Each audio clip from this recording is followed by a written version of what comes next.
What's going on, everybody? This is Chris Classic dropping a car vlog. Hope you guys are having a wonderful morning. I'm on the way to work. Nobody tells you today. Remember that God loves you, Christ loves you, and I love you as well. I pray that we all move as one body through the Holy Spirit. I pray that we also learn how to serve and love one another, and also, motivate people. Sometimes people be out here living wrong, and when you say that and you want the best for them, they think that you judge them. But we're supposed to judge righteously anyway, so let's try to live righteous and holy. Easier said than done, but very possible. Make sure you subscribe to the Take It Home podcast, where I talk about professional wrestling topics. Make sure you also subscribe to C3 Ultimate Wrestling. That is me and my wife's professional wrestling company that we are trying to fight back for management. But in the meantime, February 1st, 15, the takeover. This is the 15th show of C3 Ultimate Wrestling's history. The match cards are out. Follow on Facebook as well, and subscribe to the YouTube channel. On the YouTube channel, there's promos from the wrestlers. There's matches from previous shows. So make sure you pay attention and you look at that stuff too. I wanted to talk about the Lucha Bros today. I wanted to talk about Penta, and also wanted to talk about Fenix. Now, I meant to drop this yesterday, but issues was happening. But anyway, allegedly there was a little thing where Penta was in a little trouble for basically going over his time with the promo and stuff like that. And then a lot of people like, oh, he may get in trouble. You have to be careful listening to these kind of people, because if they don't work there, they don't know. I think WrestleMania 40 was a clear indication that most of these quote-unquote journalists who be trying to get the inside scoop of stuff just say anything because somebody tell them. Like, everybody thought the main event was switched so many times. They thought this person was showing up, they thought that person was showing up, and then the wrestlers would get online and say, I'm not this and I'm not that. And then a lot of these quote-unquote sources were turning around and say, according to another source. So you're not even the main source. You taking somebody else's source, because if they lied, then basically you can say it was them. You shouldn't even have a job neither. But anyway, a lot of people saying, okay, he may be in trouble, he may get some heat because he took long with his promo and with his match and stuff. And I joked, but I was serious. Like, the match was longer than what I'm used to seeing from him, but he did good. I think the match was good. And when I heard it, I was like, it does suck if things had to get cut for a time. But I do think he would be good. I think he would have only gotten in trouble if the match was bad. The match was bad, and y'all was out there for 20-25 minutes, and y'all stunk up the joint, and then somebody else's time had to be cut. Yeah, but with this, even the reports are saying that, he'll be good, and I figured he would be. If it was that much of a problem, I'm sure the referee who has an earpiece, or even Chad, like, I don't think that that's all on Penta when it comes to it, unless they told him wrap it up and he didn't. But I don't know. Like I said, outside looking in, I do feel for people who had to have their stuff cut, because people do want to make it on Netflix. They do want the TV time. They do want the stuff to sell merch or to sell whatever they have going on. I definitely understand it. As a wrestler, there have been times where stuff had to be moved around or things had to be canceled. And it's just like, man, I had my mind fixed on this. Dang, this didn't happen. Or me, as a wrestling promoter, sometimes when I was doing stuff with the C3, I had to switch stuff around. I had to cancel things and press for time. With C3, most of the time the show is less than 2 hours. It's never like just straight 2 hours. It's less than 2, because it takes a little while to set up. Honestly, if everybody all hands on deck, it takes like 30 minutes to set that ring up, and then the chairs and stuff, that don't take long to do. We do pop-up wrestling stuff.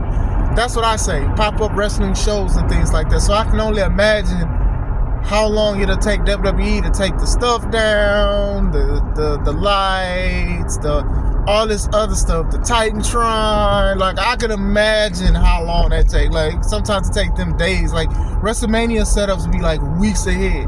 See how much money that is to like rent out a stadium like for a whole week, because you setting up and trying to make sure everything is good. Crazy. But still, as far as it goes with time things, I do think if it is a little slap on his hand, he'll do better. If it was his fault, if not, I'm sure he'd be more adamant. He's coming from a spot where They didn't have time limits. They can wrestle and they can do a whole bunch of stuff for a long time or whatever like that. Usually there's overruns, which, overruns should only happen in wrestling shows when something special is happening. Every main event is not special, even though it should be, but at the same time, you shouldn't do overruns. It makes it less special. Every time they say it's an overrun, people are like, oh, here we go. So, sure, he'll get in with the motions and stuff like that. Like I said, he's not in trouble or whatever like that. It could have been miscommunication. It could be anything, or it could be nothing. You get what I'm saying? I could definitely, like I said, as a wrestler, I can definitely understand why people would get upset if their time get cut. I won't say get over it. I won't say, oh, well, it's just the business that we signed up for, is that sometimes we're going to do stuff or not do stuff that we want to do. So that's one of those things. Now, Fenix, as of yesterday, Penta's brother, apparently you cannot get any of his merch on AEW shop. And I just checked a few minutes ago. I looked up Penta, I looked up Lucha, I looked up Ray. The only thing that Lucha comes up is a hologram, and that's the luchador wrestler that AEW has. And, some people is like, Tony Khan is so petty. Now, I've talked about this before, but I also said, like, when you signing these yearly contracts, you do have to be careful. You do have to think of the risk and the reward. Ray's contract was supposed to have been up. However, he got injured a couple times. So now he has to pay that injury time back. Now, Tony could either put him on TV or not. And it's looking like he's not going to put Ray on TV. It's just not. When the news broke out that the Lucha Bros was interested in signing to WWE, all of a sudden we're hearing stuff about Ray Fenix has too old time for AEW because of his injuries. You got to be careful with your contracts, and you also got to be careful about where you say you're going next. I said the same thing about FTR. I said the same thing about Brody Lee. I said the same thing even about Mustafa, right? Mustafa, he didn't have injury time to my knowledge, but the thing was he went public and said that he wanted to leave. Look, I don't think that's the best thing to do, but if that's what you want to do, that's what you want to do. But I'm just saying, if I get online and somebody from my job say, look at my thing, and I say, hey, I'm about to turn in my pink slip, or I'm about to do something, you can tell that there's probably be some repercussions for that. Somehow. You gotta watch what you do and watch what you say. But going back into it, when the speculations came up that the Lucha Bros are coming out and a lot of things was coming with the deals and the mask and the merchandise, all of a sudden we found out that Ray had to stay. Bars. That Ray had to stay and he had to do his contract, and then now you can't even get merch to support him. Now, it's Tony's company. That's the first thing. Is it a hint of petty? Yes. Is it Petty Levert? Yes. Petty Murphy? Yes. Petty LaBelle? Yes. Rock Petty? Yes, it is. It very is. It's very much so. But at the same time, Ray signed his contract. I'd recommend wrestlers, when you are trying to sign and make it main, I understand the glitz and glamour, smoke and mirrors and stuff like that. That gets attention, and you want to be on TV so you can help people. You want to provide for yourself and your family.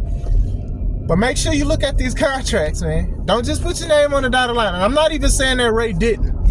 Most people, they'll look at something and be like, yeah, man, all I got to do is wrestle for 3 years and have an option. Some of these older wrestlers or legends, they have options to extend their contract and stuff like that. And some do it and some do not. Now, I don't know technically when Ray will be out. Some people were saying the injury list was so long, he won't be out until October of this year. That is nasty work. But I do remember he broke his arm or dislocated it. I remember a few other things that happened too. But still, we'll see where it goes. Them contracts be a silent killer. And then even looking at how great of a debut his brother Penta did, you can definitely see Tony being like, oh no, we ain't gonna line your pockets up. Here, we gonna take the merch out. And I'm shocked because,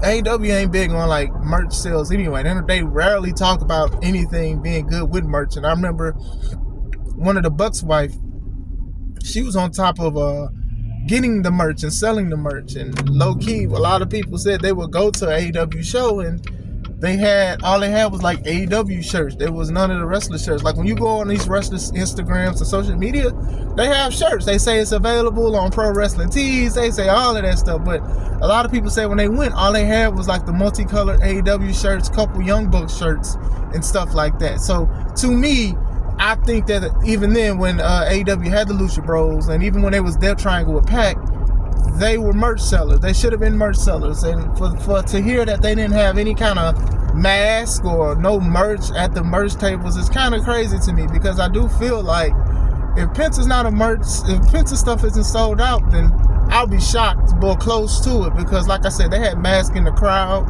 and things like that, and wrestlers, fans love masks, and even like little kids. Me, I was this close. You can't see because it's dark.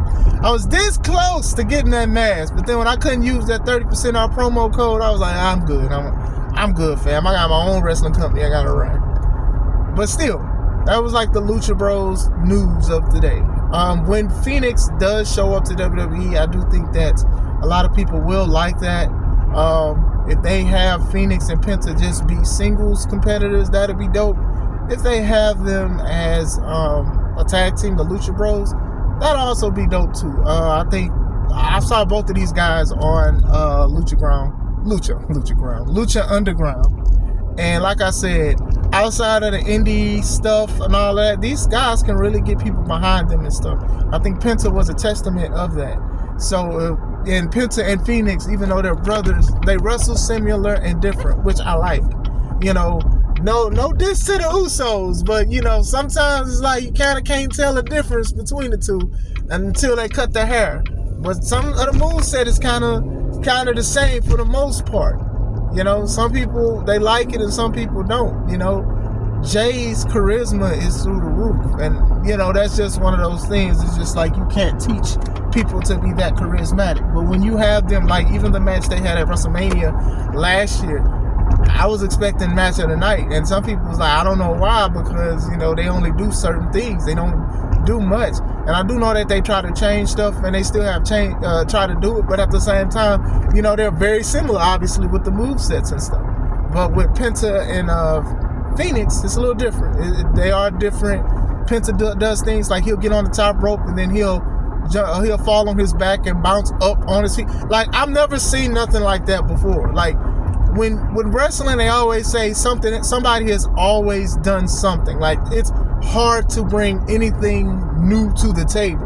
Like, something has been done at least once or twice. I haven't seen that, and it's probably happened before, but to see it on national television was kind of crazy. But that's my news for today, Lucha News. Let me know what you guys think. Do you guys think that Penta, you know, he's going to be at the top? Do you guys think that Phoenix will be at the top when he shows up? Do you blame Tony for not letting this man get money off merch and letting him ride his contract out? Let me know. I hope you guys have a wonderful day. This is Chris Classic. Let's take it home.